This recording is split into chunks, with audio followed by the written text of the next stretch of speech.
Bagaimana mungkin ada negara yang sebagian wilayahnya berada di bawah permukaan laut, tapi tidak tenggelam? Kedengarannya seperti film fiksi, padahal itu benar-benar terjadi. Dan negara itu adalah Belanda. Bayangkan, kamu tinggal di dasar laut. Setiap hari air siap masuk kapan saja. Seram? Nah, jutaan orang Belanda hidup seperti itu, tetapi mereka malah tidur nyenyak. Kok bisa? Kalau tanggul Belanda tiba-tiba hilang selama beberapa jam saja, sebagian besar wilayahnya bisa berubah menjadi lautan. Untungnya, mereka punya cara yang luar biasa untuk melawan air. Belanda bukan negara yang melawan tetangganya. Musuh terbesar mereka justru air. Dan pertarungan itu sudah berlangsung selama ratusan bahkan ribuan tahun. Yang lebih mengejutkan, sebagian daratan Belanda ternyata bukan pemberian alam. Banyak wilayahnya justru dibuat sendiri oleh manusia. Iya, mereka benar-benar mencetak tanah baru. Kalau dipikir-pikir, Belanda seperti orang yang sengaja membangun rumah di kolam, lalu sibuk menguras air setiap hari. Kedengarannya nekat, tapi justru berhasil. Lalu kenapa Belanda bisa berada di bawah permukaan laut sejak awal? Apakah memang salah pilih lokasi, atau ada kisah geologi yang jauh lebih panjang? Jawabannya dimulai ribuan tahun lalu, ketika es raksasa masih menutupi sebagian besar Eropa. Saat itu, bentuk daratan Belanda sama sekali belum seperti sekarang. Ketika zaman es berakhir, bongkahan es mulai mencair. Permukaan laut naik perlahan, sementara beberapa wilayah Belanda justru turun semakin rendah. Air laut mulai masuk ke dataran rendah. Sungai-sungai besar seperti Rhine, Meuse, dan Scheldt membawa lumpur, pasir, serta endapan yang membentuk wilayah Belanda modern. Karena tanahnya sangat datar, sedikit saja permukaan laut naik, air langsung menyebar kemana-mana. Belanda benar-benar hidup di wilayah yang sangat rapuh. Faktanya, sekitar seperempat wilayah Belanda berada di bawah permukaan laut. Bahkan, jutaan penduduk tinggal di kawasan yang lebih rendah daripada air laut di sekitarnya. Kalau begitu, kenapa air laut tidak langsung masuk? Jawabannya sederhana, tapi pembuatannya sama sekali tidak sederhana. Semuanya bergantung pada satu hal, tanggul. Tanggul adalah dinding raksasa yang memisahkan laut dari daratan. Bayangkan seperti pagar rumah, hanya saja pagar ini harus menahan seluruh isi laut. Lucunya, tanggul Belanda tidak dibangun sekali jadi. Mereka terus diperbaiki, diperkuat, bahkan ditinggikan, mengikuti perubahan cuaca dan kenaikan permukaan laut. Namun tanggul saja tidak cukup. Air hujan tetap turun, sungai tetap mengalir, dan tanah di balik tanggul tetap bisa kebanjiran. Jadi, bagaimana mereka membuang airnya? Disinilah kecerdikan orang Belanda muncul. Mereka membangun jaringan kanal, pompa, pintu air, dan saluran yang bekerja seperti sistem drainase raksasa untuk seluruh negara. Dulu pompa-pompa itu digerakkan oleh kincir angin. Jadi ternyata, kincir angin Belanda bukan cuma buat foto cantik. Mereka pernah menjadi penyelamat negara. Air dipompa sedikit demi sedikit menuju sungai atau laut ketika kondisinya aman. Proses ini berlangsung setiap hari tanpa henti, bahkan saat sebagian besar penduduk sedang tidur. Tetapi semua teknologi itu ternyata lahir dari bencana besar yang pernah menewaskan ribuan orang. Apa sebenarnya yang terjadi hingga Belanda berubah menjadi ahli melawan laut? Bersambung di bagian berikutnya. Tahun 1953 menjadi mimpi buruk bagi Belanda. Badai besar dari Laut Utara bertemu air pasang tinggi. Tanggul jebol di banyak tempat dan air laut langsung menyerbu daratan. Dalam semalam, ribuan rumah terendam. Lebih dari 1.800 orang kehilangan nyawa. Ribuan ternak hanyut, jalan putus, dan banyak desa hampir menghilang dari peta. Bencana itu membuat Belanda sadar satu hal, laut tidak pernah benar-benar bisa dikalahkan. Yang bisa dilakukan hanyalah terus belajar hidup berdampingan dengannya. Sejak saat itu, pemerintah meluncurkan proyek raksasa bernama Delta Works. Tujuannya sederhana, memastikan tragedi sebesar itu tidak terulang lagi. Delta Works bukan sekadar tanggul biasa. Proyek ini terdiri dari bendungan, pintu air raksasa, kanal, dan penghalang badai yang saling terhubung seperti benteng modern. Beberapa pintu airnya bahkan sebesar gedung bertingkat. Saat cuaca normal, pintu tetap terbuka. Tapi ketika badai datang, semuanya menutup rapat, seperti gerbang kastil raksasa. Menariknya, pintu air itu tidak selalu ditutup. Jika terlalu sering ditutup, ekosistem laut bisa terganggu. Jadi semuanya dikendalikan menggunakan perhitungan yang sangat teliti. Komputer terus memantau tinggi air, arah angin, tekanan udara, hingga gelombang laut. Kalau ada tanda bahaya, sistem langsung bersiap sebelum manusia sempat panik. Belanda juga punya ribuan sensor yang bekerja siang malam. Bisa dibilang, negara ini memiliki alarm laut yang hampir tidak pernah tidur. Meski begitu, Belanda tidak hanya bertahan dari air. Mereka juga berani mengambil kembali daratan yang sebelumnya merupakan bagian dari laut. Caranya terdengar sederhana, tetapi pelaksanaannya luar biasa. Mereka membangun tanggul melingkar, lalu memompa seluruh air keluar sedikit demi sedikit. Setelah air keluar, dasar laut berubah menjadi daratan baru. Wilayah seperti ini disebut polder. Ya, benar, tanah baru hasil mengeringkan laut. Bayangkan kamu menguras kolam sampai kering, lalu membangun kota di dalamnya. Kurang lebih seperti itulah cara Belanda menciptakan sebagian wilayahnya. Kini, banyak kota, jalan raya, lahan pertanian, bahkan bandara berdiri di atas bekas dasar laut. Sulit dipercaya, tapi semuanya nyata. Bandara Schiphol, salah satu bandara tersibuk di Eropa, bahkan berada beberapa meter di bawah permukaan laut. Pesawat mendarat, tapi laut tetap di luar tanggul. Tentu saja, tanah bekas laut tidak langsung siap dipakai. Tanahnya harus dikeringkan, dipadatkan, dan dipantau bertahun-tahun sebelum aman untuk dibangun. Prosesnya membutuhkan kesabaran luar biasa. Mungkin kalau kita yang mengerjakan, baru separuh jalan sudah bertanya, gak cari tempat lain aja? Semua sistem itu juga membutuhkan pompa yang bekerja tanpa henti. Kalau pompa berhenti terlalu lama, air perlahan bisa kembali menggenangi daratan. Karena itulah, Belanda selalu merawat pompa, tanggul, kanal, dan pintu air secara rutin. Perang melawan air bukan pekerjaan sekali selesai, tetapi berlangsung setiap hari. Namun sekarang muncul tantangan baru yang jauh lebih besar. Permukaan laut terus naik akibat perubahan iklim. Apakah teknologi Belanda masih mampu mengimbangi kekuatan alam? Bersambung di bagian berikutnya.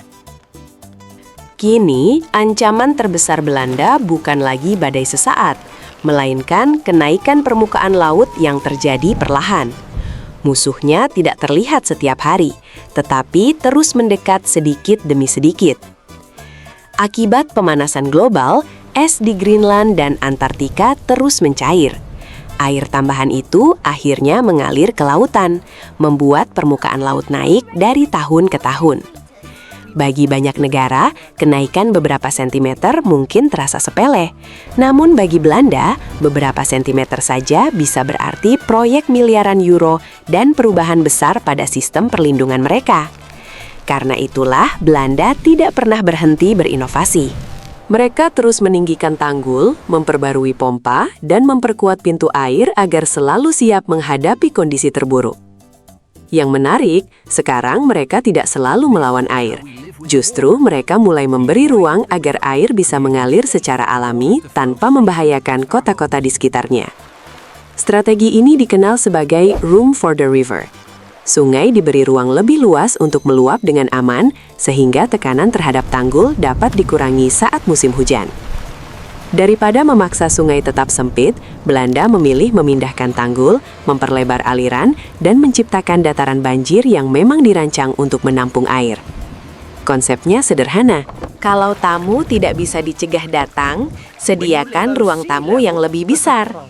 Air pun akhirnya punya tempat tanpa harus merusak permukiman. Belanda juga membangun kawasan permukiman yang mampu beradaptasi dengan air. Beberapa rumah bahkan dirancang mengapung ketika permukaan air meningkat. Bayangkan rumah yang naik perlahan mengikuti air, bukan kebanjiran. Rasanya seperti perahu yang menyamar menjadi rumah. Unik, tetapi benar-benar digunakan di beberapa wilayah. Selain itu, Banyak taman kota dirancang menjadi kolam penampung sementara saat hujan deras. Ketika cuaca cerah, tempat itu kembali digunakan masyarakat untuk beraktivitas.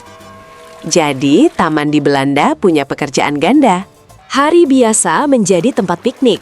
Hari hujan berubah menjadi penyelamat kota. Benar-benar pekerja keras tanpa minta kenaikan gaji. Semua proyek ini membutuhkan biaya yang sangat besar. Namun, masyarakat Belanda menganggap perlindungan terhadap banjir sebagai investasi, bukan sekedar pengeluaran. Mereka sadar, memperbaiki tanggul sebelum rusak jauh lebih murah daripada membangun kembali kota yang sudah tenggelam akibat banjir besar. Keahlian Belanda akhirnya dikenal di seluruh dunia. Banyak negara mengundang para insinyur Belanda untuk membantu merancang pelindung pantai, pelabuhan, hingga sistem pengendalian banjir. Mulai dari Amerika Serikat, Indonesia, hingga berbagai negara Asia dan Eropa pernah bekerja sama dengan ahli teknik air asal Belanda untuk menghadapi ancaman banjir. Meski terkenal sangat canggih, orang Belanda sendiri tetap rendah hati. Mereka tahu bahwa alam selalu punya kejutan, sehingga persiapan tidak boleh berhenti.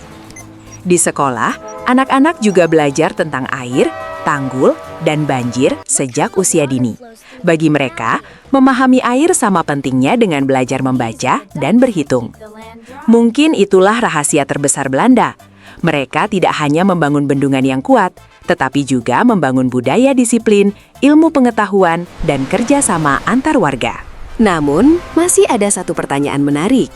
Jika permukaan laut terus naik selama ratusan tahun ke depan, apakah Belanda akan tetap bertahan atau suatu hari nanti harus mengubah cara hidupnya? Bersambung di bagian terakhir. Para ilmuwan memperkirakan permukaan laut masih akan terus naik selama puluhan hingga ratusan tahun. Artinya, tantangan yang dihadapi Belanda belum selesai, bahkan mungkin baru memasuki babak berikutnya. Karena itu, Belanda sudah menyiapkan berbagai rencana jangka panjang. Mereka tidak berpikir untuk 5 tahun ke depan, tetapi puluhan bahkan 100 tahun mendatang. Setiap proyek baru selalu mempertimbangkan perubahan iklim. Jalan, jembatan, pelabuhan, hingga kawasan permukiman dirancang agar tetap aman menghadapi kondisi yang mungkin belum pernah terjadi sebelumnya. Teknologi memang sangat membantu. Namun, Belanda percaya teknologi saja tidak cukup tanpa perawatan rutin, penelitian, dan masyarakat yang disiplin menjaga seluruh sistem pengendalian air. Hebatnya lagi, semua pompa, kanal, tanggul, dan pintu air bekerja seperti satu mesin raksasa. Jika satu bagian bermasalah, bagian lain langsung ikut menyesuaikan. Bayangkan tubuh manusia. Jantung, paru-paru, dan otak harus bekerja bersama. Begitu juga Belanda. Semua sistem airnya saling terhubung agar negara tetap aman setiap saat. Bahkan satelit, radar cuaca, dan kecerdasan buatan kini ikut membantu memprediksi ancaman banjir lebih cepat, sehingga keputusan penting dapat diambil sebelum keadaan menjadi darurat. Dengan kata lain, Belanda tidak hanya membangun benteng melawan laut. Mereka juga membangun jaringan informasi yang selalu mengawasi perubahan alam selama 24 jam. Semua usaha itu menunjukkan satu pelajaran penting. Alam memang sangat kuat, tetapi manusia bisa mengurangi risikonya jika mau belajar, bekerja sama, dan terus berinovasi. Belanda membuktikan bahwa keterbatasan bukan alasan untuk menyerah. Justru dari kondisi yang sulit, lahirlah berbagai teknologi yang kini dipelajari oleh banyak negara di dunia. Lucunya, wisatawan datang untuk melihat bunga tulip dan kincir angin. Padahal di balik pemandangan indah itu, ada ribuan pompa dan tanggul yang bekerja tanpa henti. Kalau pompa-pompa itu bisa berbicara, mungkin mereka akan berkata, "Kami lembur setiap hari, tapi tidak pernah minta bonus." Untung saja mereka hanya mesin. Belanda akhirnya mengajarkan dunia bahwa melawan alam bukan berarti selalu menang. Terkadang, cara terbaik adalah memahami alam, lalu hidup berdampingan dengannya secara cerdas. Prinsip itulah yang kini mulai diterapkan banyak negara. Bukan hanya membangun tembok yang lebih tinggi, tetapi juga memberi ruang bagi air agar tetap memiliki jalurnya sendiri. Pelajaran ini sangat relevan bagi negara-negara pesisir, termasuk Indonesia. Dengan garis pantai yang panjang, pengelolaan air akan menjadi tantangan yang semakin penting di masa depan. Mungkin kita tidak tinggal di bawah permukaan laut seperti Belanda, namun banjir, rob, dan perubahan iklim tetap menjadi pengingat bahwa air selalu perlu dikelola dengan bijak. Jadi, rahasia Belanda bukan sekedar tanggul raksasa atau pompa super canggih. Rahasia sebenarnya adalah ilmu pengetahuan, perencanaan matang, dan kebiasaan terus belajar dari setiap bencana. Dari luar, Belanda terlihat tenang dan damai. Namun di balik semua itu, jutaan liter air terus dipantau, dipompa, dan diarahkan setiap hari tanpa banyak orang menyadarinya. Siapa sangka negara yang sebagian wilayahnya berada di bawah permukaan laut justru menjadi salah satu contoh terbaik bagaimana manusia dapat beradaptasi dengan tantangan alam yang luar biasa. Sekarang kamu tahu mengapa Belanda bisa tetap bertahan di bawah permukaan laut. Menurutmu, apakah negara lain bisa meniru keberhasilan mereka? Tulis pendapatmu di kolom komentar. Jangan lupa like, subscribe, dan aktifkan lonceng agar tidak ketinggalan kisah menarik tentang geografi, sejarah, dan keajaiban dunia lainnya.